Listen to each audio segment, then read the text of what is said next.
huge nerfs that did nothing. First up, we have Sorcerer's Apprentice. Basically what we're talking about is cards that went from being really good, perhaps broken, and then received a nerf harsher than just upping it by a mana. It's got to have been at least 1 mana plus, something on top of the 1 mana nerf. And then that card has to go on to either being broken again or just being really, really good. In the case of Sorcerer's Apprentice, this card reached many different critical masses where you were able to cheat out enough spells to do extremely powerful things, such as APM Mage with Flame Waker. You'd get Sorcerer's Apprentice on the board, you'd get Flame Waker on the board, sometimes you'd have 2 of each of those minions on the board. You'd play a whole bunch of cheap spells for 0. Your Flame Waker would deal 2 damage, your spells will deal damage, everything on the opponent's side of the board, including their hero, would die, and voila, a card like Sorcerer's Apprentice goes on to be broken. Another example where this card was broken after a certain point was Ignite Mage. What this deck would do is it would combine the United in Stormwind card Chandler here with Sorcerer's Apprentice.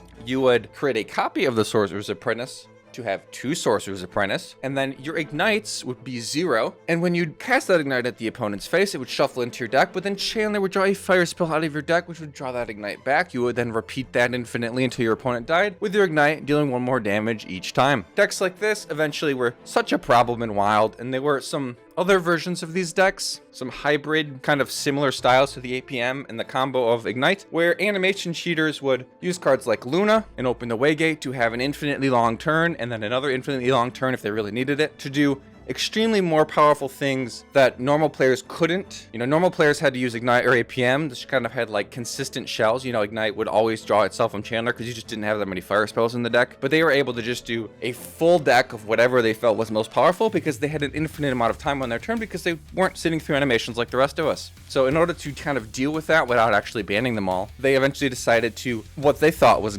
gut Sorcerer's Apprentice, raising its mana from 2 all the way up to 4. They have doubled its mana cost. 1 mana, not enough. Add another mana on. 4 mana Sorcerer's Apprentice. They thought, that would get rid of the card. It would still be there for people who think it's cute or whatever. But it's dead. What actually they ended up doing was just kick the can later down the road, as this card did not stay dormant for very long. With the release of the Audio Apocalypse mini set, a card, Reverberations, was released that said summon a copy of a minion. The second line of text, not really important here. This was a mage spell that would get reduced by Sorcerer's Apprentice and could be used to make another Sorcerer's Apprentice. Another card that came out in another mini set, Buy One Get One Freeze, is also a mage spell with half of the text being irrelevant that says summon a copy of a minion. So these 2 cards, in combination with Sorcerer's Apprentice, allowed you to play a deck, or any variation of decks, where you would put a Sorcerer's Apprentice in play a spell for cheaper, that makes a copy, which makes your other copies of those spells, that makes your Sorcerer's Apprentice more copies even cheaper, until eventually you have 4 or more Sorcerer's Apprentices on the board, and you can do just about anything with that. You've suddenly got basically every card in the game at your disposal for free.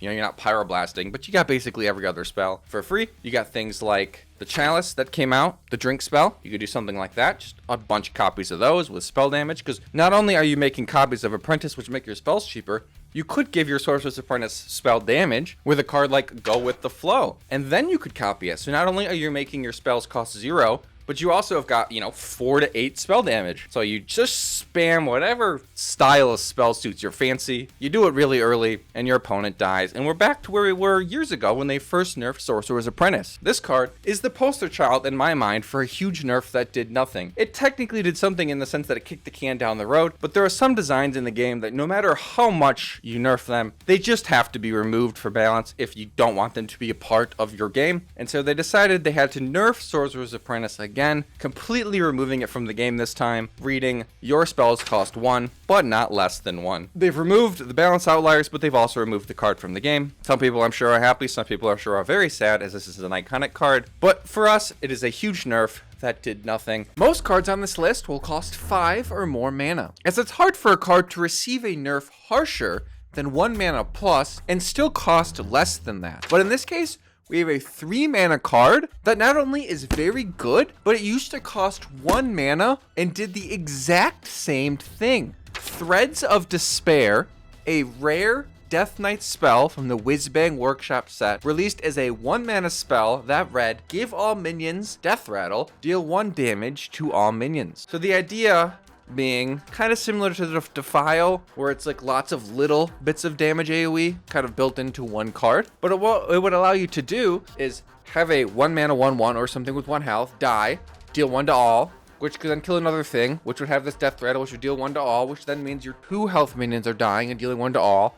And so you're able to thread, right, given the name of the card, these 1 mana AoEs together in order to clear the board. And in doing that for 1 mana is extremely powerful. So powerful, in fact, that when they nerfed the card from 1 to 2 mana, doubling its mana cost, which is the most like impactful a 1 mana nerf can be when you're literally doubling its cost. I guess technically it could go from 0 to 1, but other than 0 to 1, 1 to 2 is a massive impact nerf for only 1 mana. You would feel that much less harshly on a 6 to 7 mana card, for example. But this card was still so good at 2 mana that they had to do it again.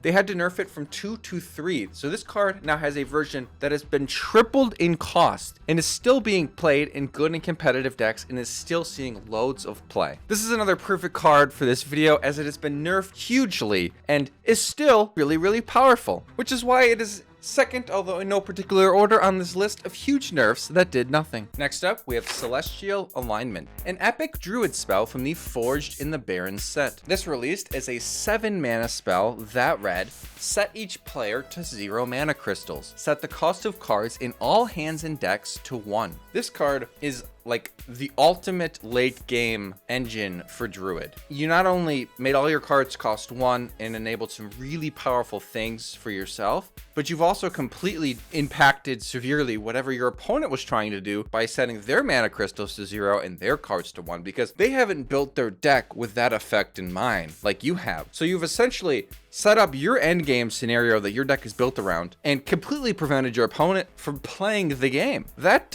is an interesting card, and one that is one of those ones you look at and you go, did they miss something here? Like, why did they think that this was okay, you know, from a balanced perspective? And like, did they really think it was fun for both players? You know, like when you're doing things to both players and one of those players can no longer play the game, you've got a 50% hit rate on annoyance. Anyway, this card originally got nerfed from 7 to 8 because, you know, for whatever reason, they were like, yeah, this is a cool and fun effect. Let's keep it in the game so druids can keep vomiting out all their cards for free because they built their deck around the fact that their cards will cost 1, and they've made a way for them to now cost 0, or for them to ramp up mana more than their opponents. And so now they're all playing all these cards and their opponents aren't playing any cards. And eventually that got tiring, as I'm sure it all will, because like, why would you want all your cards to cost 1 and to have no mana if you didn't build your deck around it? So obviously if the 1 mana nerf was all this card received, it wouldn't be in this video, as a lot of things survive a 1 mana nerf. But what they also had to do to this card, which should have probably killed it, and in some ways has, it certainly affected it, but it didn't completely kill it like many had hoped. They changed it to say, set your mana crystals to 0. Set the cost of cards in your hand and deck to 1. So it no longer is both sided. You are now the only one who gets the 0 mana and the only one whose cards cost 1. So this card, the ultimate combo activator, the ultimate late game setup card, right? You've got Lady Anaconda to make your spells all cost 0. You can use things like Biology Project and other ramp to ramp, which allow you to draw cards that would normally cost 10 and play for 0, right? You can use your Water Overflow to draw 5, whatever that card's called, Water Float, something like that. Your Ultimate Infestations. Combine it with a thing like Mecha'thun or Aviana, Coon, Malygos, whatever your fancied late game thing is. Hey, maybe you want to play some Rhinoroses and cube it, like whatever you want to do. You've got infinite mana. You've essentially created a sandbox that only you get to play in. Whatever you're doing is winning if you weren't like in a completely unrecoverable state when you played the 7 mana card that had no immediate tempo, other than preventing your opponent from having like a turn of really much significance. This card should probably be dead, as there are just so many more powerful things to do, but it's still just such a powerful late game enabler for Druid combos that even today we're seeing Celestial Alignment get played at a decent amount, and throughout its history it's certainly survived the double nerf here and has seen a lot of play with Lady Anaconda and other Druid Mecha'thun combos just being really powerful, really annoying, allowing you to cheat out spells, which you can then use like Nightshade Bud to cheat out minions and just do whatever it is that you wanted to do. It's very similar to Sorcerer's Apprentice in the fact that like they slowed it down and eventually the critical mass got to a point again where there was some new support for it where it got good again. So there's not really much I need to drag on here. It was a really powerful card that got nerfed pretty hard twice and still was pretty darn good. Continuing with our trend of cards that got nerfed several times to add up to a big nerf, we have the Demon Seed. The Demon Seed is one of the most infamous cards of recent modern Hearthstone history. It is a legendary warlock spell from the United and Stormwind set. What it is a quest line, so you have quests where it's do this thing, get this reward. A quest line essentially allows you to do that in different stages for smaller rewards along the way. So your first set was take 6 damage on your turn, reward, lifesteal, deal 3 damage to the enemy hero. The second step was the same, but take 7 instead of 6. And the third step was to take 8 damage, and you get rewarded a 5 mana minion, that red, for the rest of the game.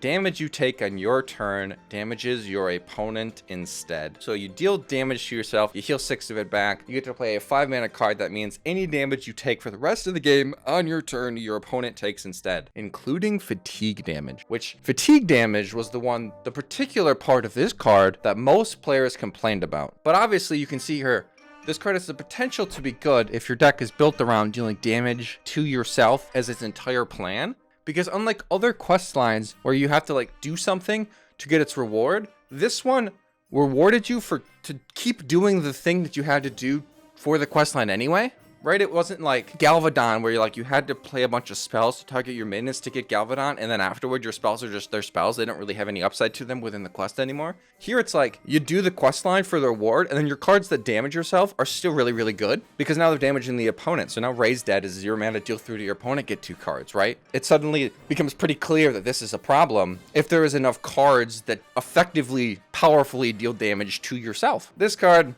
I'm sure just about everybody knows about. It released in 2021, and no more than a month later was it banned in Wild, but also nerfed for Standard, to up the damage required to just 8 for all 3 steps. You basically have to kill yourself in order to get this reward. So surely, with that change, they can let it ride out in Standard, and then later they can change it up and they can unban it in Wild. Right? No big deal. However, when the time to rotate it to Wild came out, they changed it to, instead of dealing 8 damage on your turn being the requirement, to take 10 damage on your turns. So you now had to deal 30 damage to yourself over the course of a game in order to get your reward. So surely, you have to literally kill yourself. You have to deal your entire life's worth of damage in order to get your reward. Except, no. This card not only is now unbanned from Wild and you have to deal 30 damage to your hero during your turns, it is still extremely powerful. Self-damage is a warlock identity so deep in its core that its hero power deals damage to you, right? So no matter how much you up this number, this card is going to be playable because they keep printing cards that synergize with it. The most recent addition to this strategy, the most recent offender, is Hearthstone. Not Hearthstone, Hearthstone. It looks like a typo almost when you look at it, but it does say Hearthstone. And what this says is very, very simple. It says, for 0 mana, forget all the damage you just took on your turn and go back to full anyway.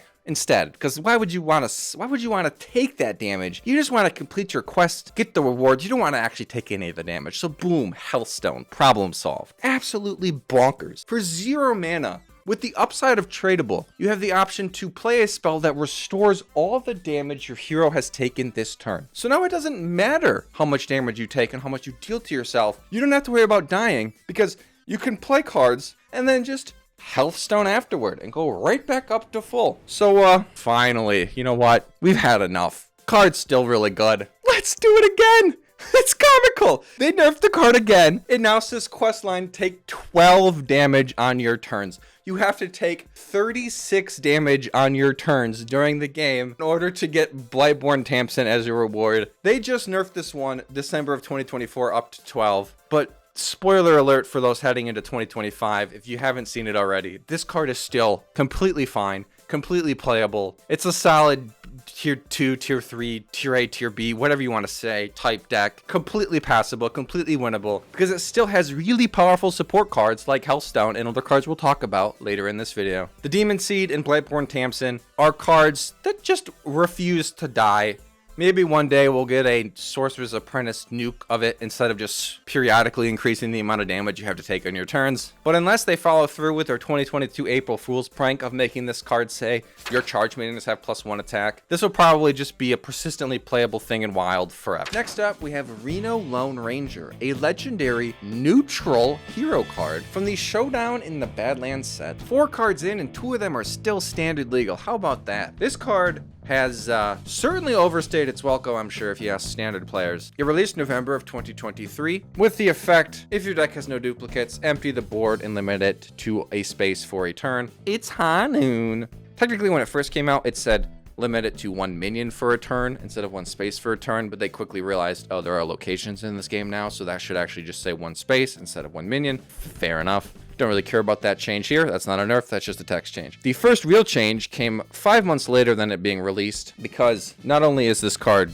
extremely powerful, but it's everywhere because you could play it in any deck, right? You didn't have to play a deck that ran no duplicates in order to play this card. You could also play decks that drew a bunch of cards and then eventually got to a point where it had no duplicates, and then you could still play this really powerful board swing, which in modern Hearthstone is the name of the game in a lot of ways. And so in any sort of miracle or draw heavy type deck, you slot this in there as an option to play later in the game and just absolutely wipe out your opponent's board with, and kind of in some ways maybe even surprise them if it was an open deck list, because they had played a lot of duplicates and then here they play a Reno. So alongside raising its mana from 8 to 9, they changed its battle cry to say if your deck started with no duplicates, empty the enemy board and limit it to a space for a turn. This completely negates all of the decks that played it that weren't Highlander decks from the get-go. However, it also removed the potential for something like Plague Death Knight to shuffle cards into your opponent's deck that become duplicates, or shuffle bombs into your opponent's deck that become duplicates to turn off their Reno cards, their Highlander cards, because now it is inconsistent with every other Highlander card,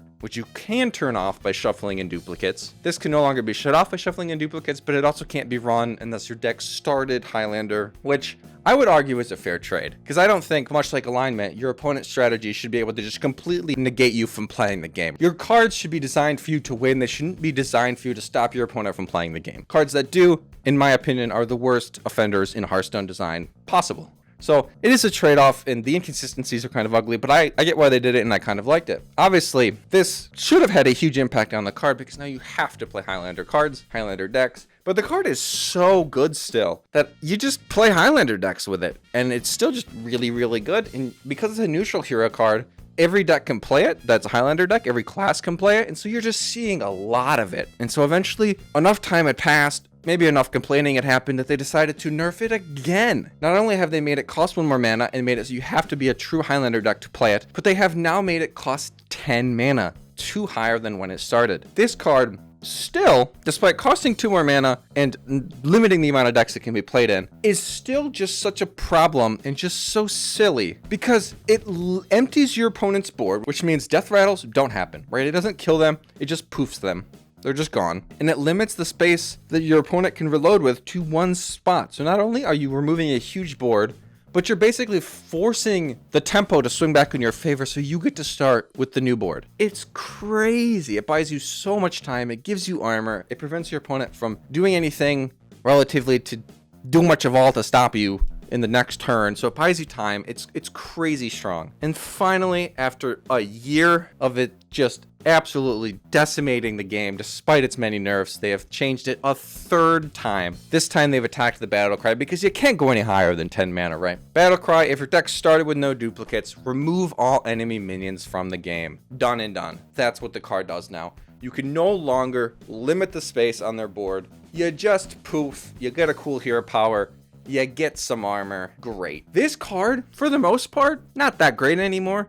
But if you were going to play a Highlander deck that was like really late game focused, you could still play it. It's not that bad. It's fine. But to survive 2 mana nerfs and a text change nerf and still just be so prevalent and problematic, largely because new stuff like in the Great Dark Beyond starships were coming out, you know, another board centric thing like a location that isn't a minion, and then you just have this card from an old set that just completely poofs the board whenever it wants to. It's like, how are you supposed to do anything fun and new if this card is just in every deck, in every class, and just poof? It's crazy. But until this most recent nerf, much like the other cards, it was a set of huge nerfs that did nothing.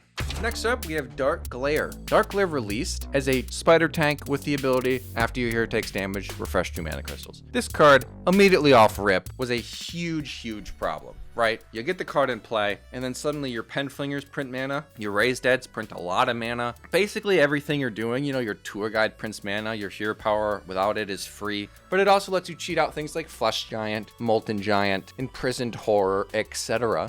because you're already doing damage to yourself anyway. You're doing it for free. You can use things like Broom to use those minions to attack immediately to kill your opponent's board off to prevent you from dying because you didn't always used to have Hearthstone. And it was just kind of infinite mana on a spider tank.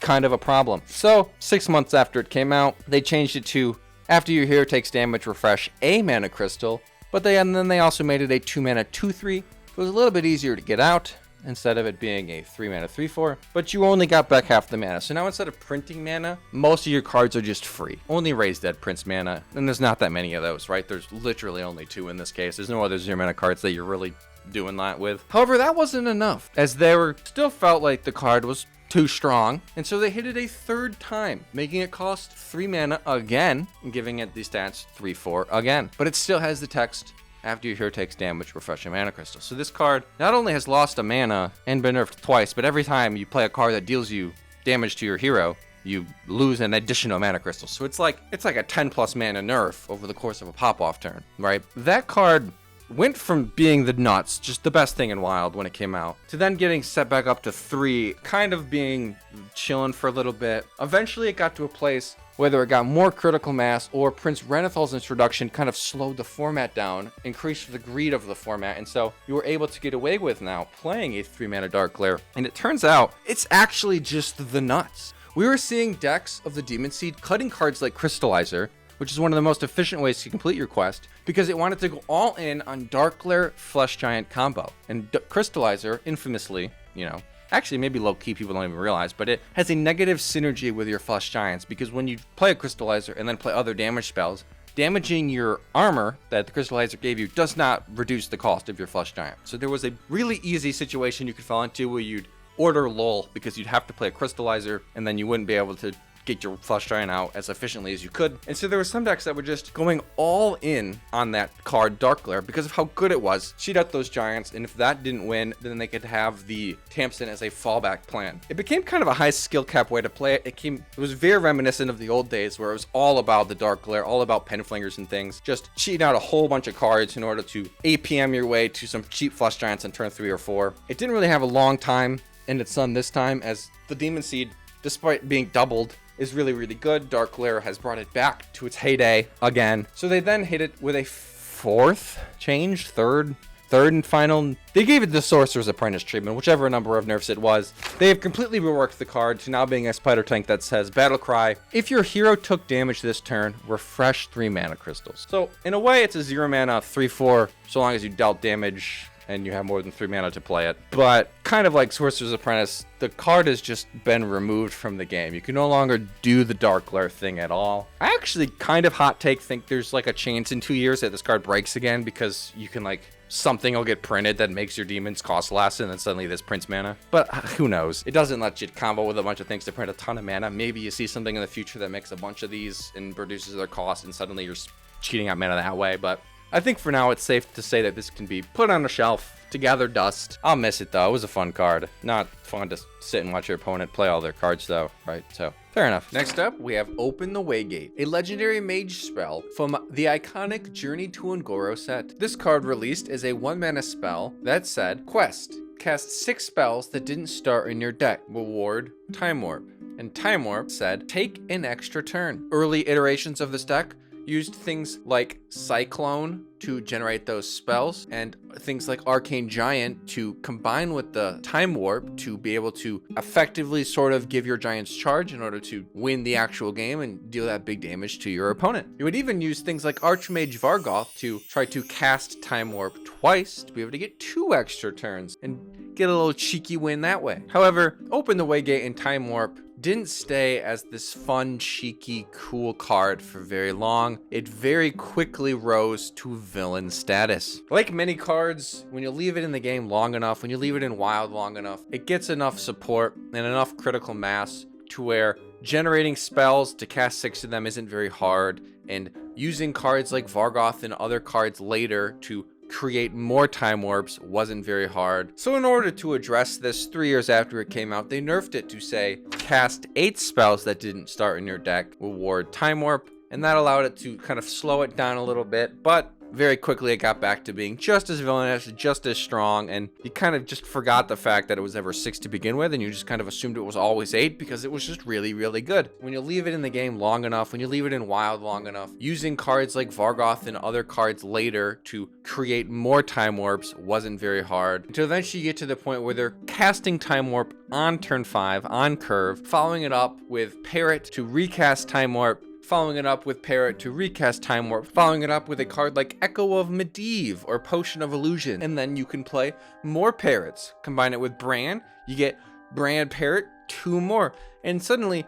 not only are you taking another turn, but you're preventing your opponent from ever having a turn again for the rest of the game. So beyond just having to play 2 more spells, which could be fairly costly, you now get the reward Time Warp that says, take an extra turn once per game. So they have finally said, hey, you know, this card has existed long enough. We nerfed it pretty substantially by making you have to play 2 more spells, but it's too much of a problem still, so we're going to just absolutely neuter Time Warp. However, we still wanted to be able to make it so that people who liked, you know, the Arcane Giant Cyclone shenanigans to be able to have at least 1 turn. This card, maybe not as obvious how big the nerfs are in different situations. Like, is adding 2 spells to the upfront quest as severe as some of the other nerfs on this? Probably not, and as we saw over time, certainly not.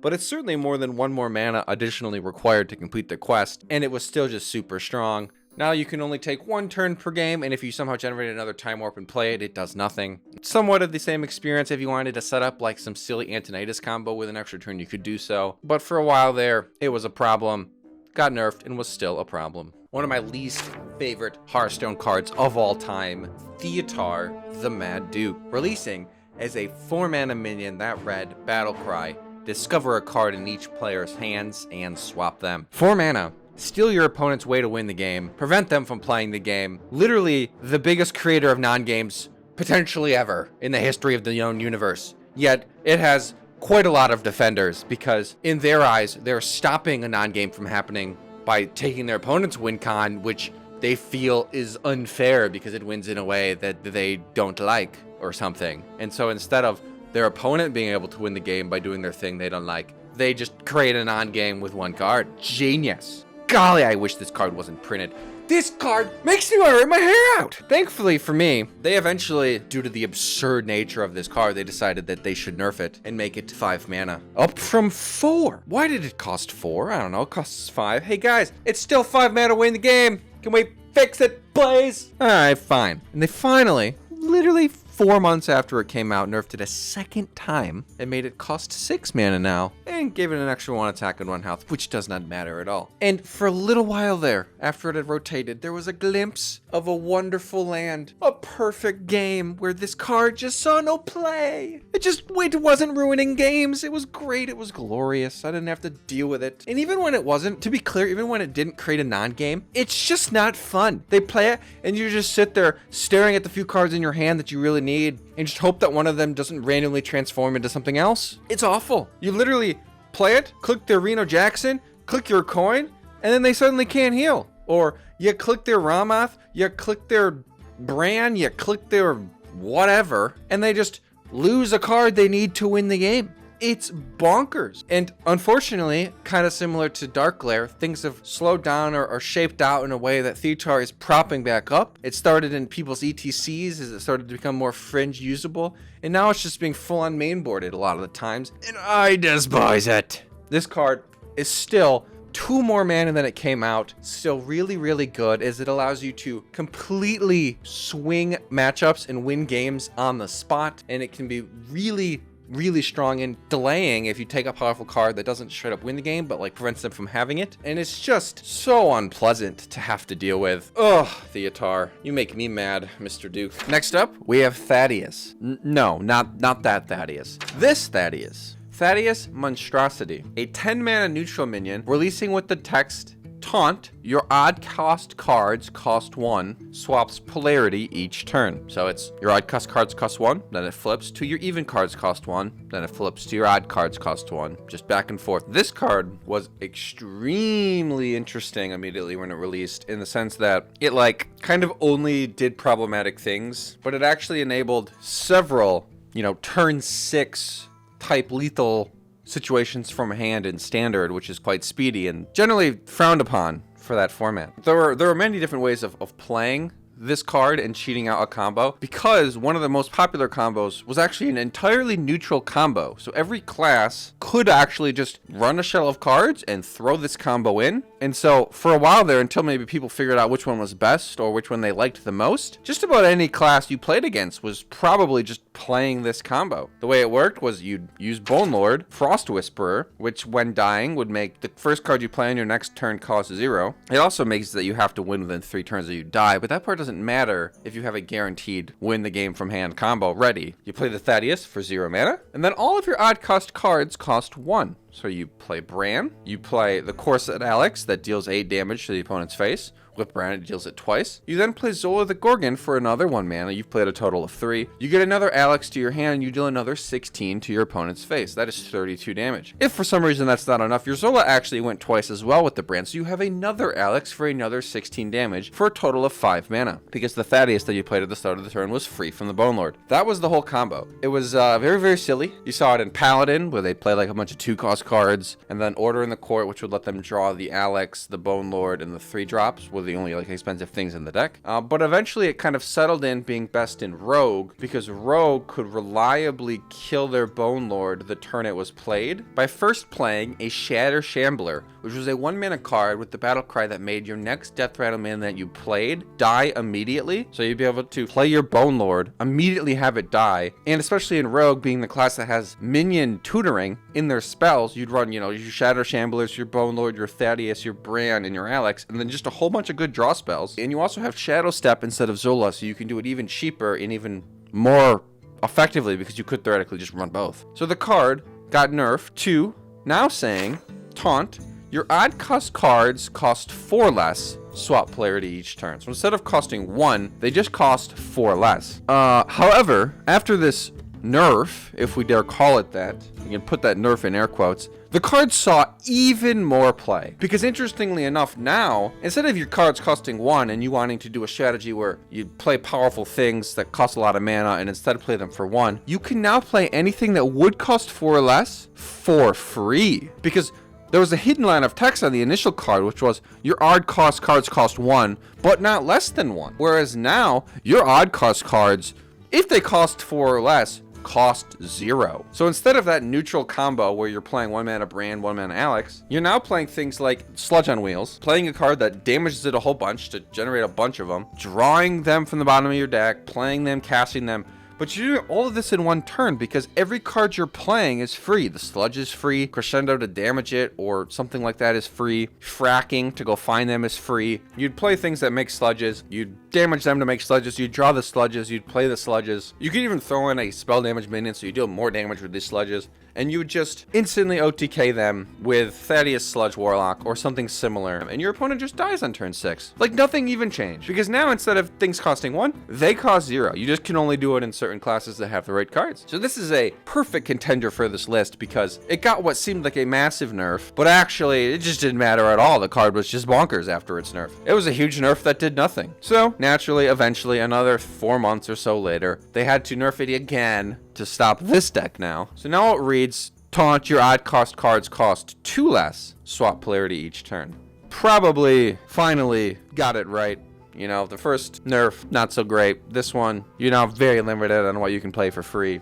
But until that point, it was a huge nerf that did nothing. Up next, we have Ziliax. Again, not that Ziliax. The card we're talking about today is Ziliax Deluxe 3000, which is a legendary neutral minion from the Whizbang's Workshop set, and is one of, if not just the most unique Hearthstone minion we've ever seen. The card I'm showing you is not some kind of glitch. It has no mana cost, it has no attack, and it has no health. Because, while building your deck, customize your very own Ziliax Deluxe 3000. So what this means is instead of just having a minion with set defined stats and costs and effect, this card instead has modules that you get to pick 2 of that combine to make the card that is now in your deck. So essentially it's like, you know, there's 8 modules, so it's like, I don't know, what is it, like 16 cards in one? No, it's like way more than that. It's like 1 to the 7th or something cards in one, because you could do 1 with 2 and 1 with the other one and 1 with the other one. So each one can have 7 different partners. So it's a lot of cards in one. However, realistically, you're probably only playing 4 options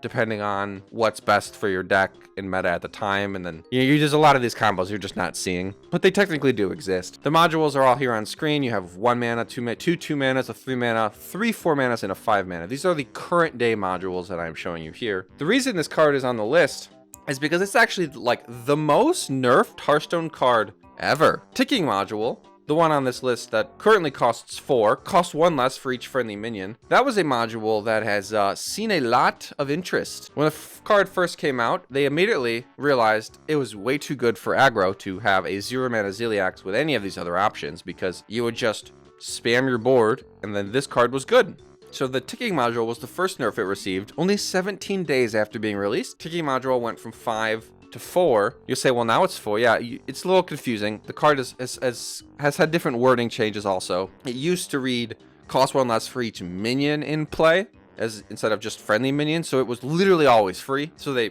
increased it by 1.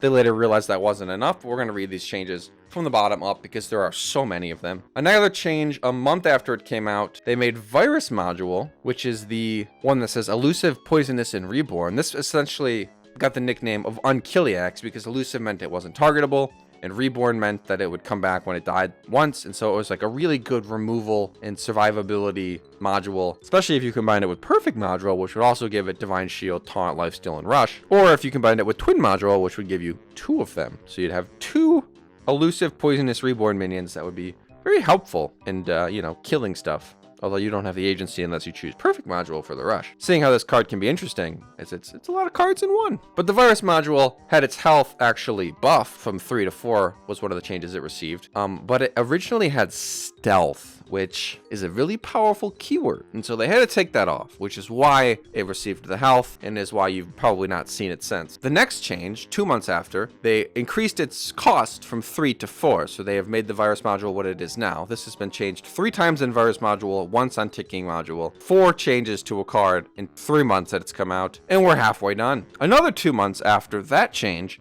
Ticking module again got changed. This time is when they changed the text to say cost 1 less for each friendly minion. So it was less punishing for the opponent who is playing minions, which I think is great design. Cards that punish your opponent from playing minions are problematic. You shouldn't be punished for playing the game. You should just either do your thing or have them do their thing. It should just be, oh, I played cards, what an idiot, now I lose. Like that's nonsense. So this makes a lot of sense. It made it so it was a win more card. It was a good helpful buff if you had a bunch of minions in play, but it generally will cost some amount of mana now, and it's less punishing to your opponent for having minions in play. And with that, they've reduced the cost from 5 to 4, but it's like infinitely more mana now because it doesn't reduce for your enemy minions. It only reduces for your own. And then another 4 months later, like we're up to like 7 nerfs at this point. I don't know what it is. Some of these are like slight buffs while also being nerfs. So it gets a little muddy. But finally, the most recent one at the end of 2024, Pylon module, which used to read your minions have +1 and 1, now reads your other minions have 1 attack. So you used to have things like cost 1 less for each minion, just any minion, and you buff your minions by +1/+1. So if your opponent had minions and you had minions, you'd be able to play this, and then suddenly all of your minions trade favorably into their minions, and you invested a 0 mana card to do so.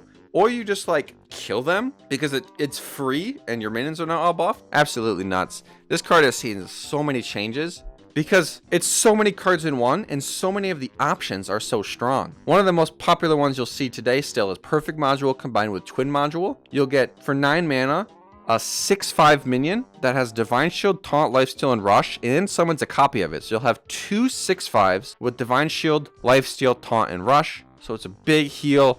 You get to attack into 2 things, heal for 12, kill some things. It's a big swing. You'll also sometimes see Elusive, Poisonous, Reborn, and maybe like, a copy of that. Or with Perfect module, you just have like a really beefy, hard to kill thing. You'll still see some Ticking module and some Pylon module for aggro. You don't really see much else. I've seen some power modules where at the start of your turn you double this minion's attack. You like chuck that on like Haywire module, which has so much attack, and so for 4 mana you've got a 5/7 that becomes a 10/7 if it's not immediately killed. Like sure, it deals 3 to your hero, but who cares if you get a 10/7 that can go face? Kind of funny. I don't know that I've literally ever seen Recursive module, but it's a lot of cards in one. But the thing that's interesting about this card and why it's on the list is despite all of these nerfs, it is still seeing play in various forms. It's kind of cheating the list almost because it's like so many cards in one that like not every card version, not every pairing of modules has actually been nerfed multiple times. But like as one card, this card has seen so many nerfs that have been so impactful. Yet the card is just as dominant and as popular as ever. Ziliax Deluxe 3000, a certified card of all time that is still broken after 17,000 pounds worth of nerfs. Epic. By the definitions I've been using for this video, you could argue something like Molten Giant has received multiple massive nerfs that didn't kill the card. You could also say the same about a card like Reska that had a 5 mana increase to its cost. But cards like those, they cost a different type of mana than other cards, right? Another card that could be on this list is Flesh Giant, which is a card that has seen lots of play alongside Demon Seed and Darkglare, and after being nerfed from 8 to 10 was still a really good card and is still a really good card today. But these 3 cards, they don't really cost real actual mana crystals. They cost pseudo mana crystals, and so it doesn't hit the same. So those type of cards won't be on this list, but like objectively, if you were to increase the cost of any other card by 2 or 5 or whatever, you know, that much mana, you'd be surprised that it would still see play and it would make the list, but these cards won't be, and so they're honorable mentions at best. But just to mention them, those are not on here. I'm also not talking about cards that like got a massive nerf, but then were like reverted and were good again, right? Like that doesn't make any sense. Like you could put Kel'Thas on here because it was like one of the most busted cards ever that allowed you to win on turn 1, and then it got severely nerfed, and then it got reverted for some reason, and then broke the game again. It's like, yeah, it got a huge nerf that did nothing, but that's because they, you know, reverted it. A card that I think actually does qualify, despite once costing the same kind of fake mana, is Yogg-Saron Unleashed. Printed as a 15 mana minion that read, Titan costs 1 less for each spell you've casted this game. So what this was, essentially, was either a 0 mana Mind Control with upside, a 0 mana Mass Hysteria with upside, or a 0 mana minion that added 1/1 to your hand that cast random spells of increasing cost each time you played one. Most situations you were using it as a tempo play to steal a big minion or to clear your opponent's board and swing the board back in your favor for free, much like you do today with Ceaseless Expanse. If this had gone from 15 to 25, I wouldn't have put it on this list, because who cares, right? But what they did to this card wasn't just nerf it so much as it was entirely rework it. Changed it from a 15 mana minion to a 9 mana minion. However, the ability now reads Titan. After this uses an ability, cast 2 random spells. When this nerf was announced, the Hearthstone community lost their minds. They had thought that the card Yogg-Saron Unleashed was removed from the game. Completely gone. They wrote it off big time. And quite frankly, I don't blame them, because seeing a card go from costing 0 mana all the way up to 9 mana is quite jarring. However, it turned out that the community has never been more wrong about a card ever than they were about this card. Not only was this card still extremely good at 9, but it was so good in fact that it was a huge nerf that did nothing, as it was still a common card that was used to mind control or clear the opponent's board and was being played in just about everything.